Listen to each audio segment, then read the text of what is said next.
Nagluto ang nga pala ang niluto ko ngayong gabi ay yung tipak-tipak na tuna. Ayan niluto ko ngayon. Tingnan mo.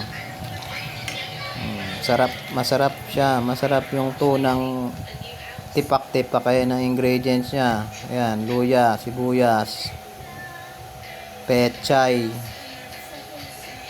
sili. Yan yung tunang nabili ko nung isang araw. Ayan yung tipak-tipak na tuna yan. Tubig, kamatis. Yan, pinakuluan ko na yung sibuyas, kamatis, bawang, luya, saka luyang dilaw. Yan, kumukulo na siya. Nilagay ko na pa yung stock ng pechay kasi medyo matigas yan. Yan, pinapakulo na natin siya. Yan, kumukulo na siya. Ilalagay na natin yung tunang nabili natin ng isang araw. Yung malaking tuna siguro yan eh. Yung mga rejected na ata yan. Mga pinagtabasan ng mga malalaking tuna. Masarap din pala yan. Yung nabili ko. Niluto ko na yung kalahati niya. Masarap siya. Yan, hintayin na natin siyang maluto. Yan, kumukulo na siya. Kumukulo. Papa, gusto ko na to. Tingnan mo! Kumukulo na yung pinapakulo nating tuna.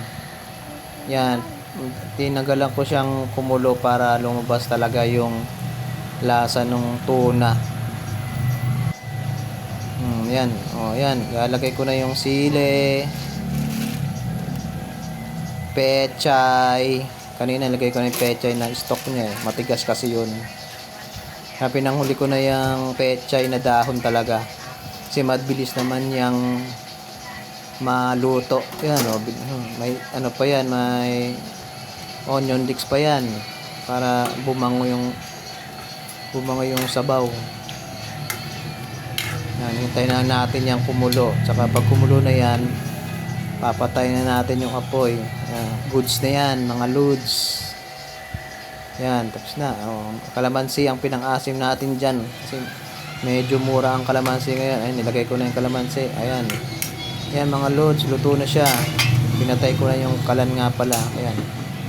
Pinapakuluan ko na siya. Kulong muna. Tapos pinatay ko na yung kalan. Maluluto na lang yan. Sa sobrang init ba ng kalan eh. Ayan, thank you for watching. Bye-bye. Kain na.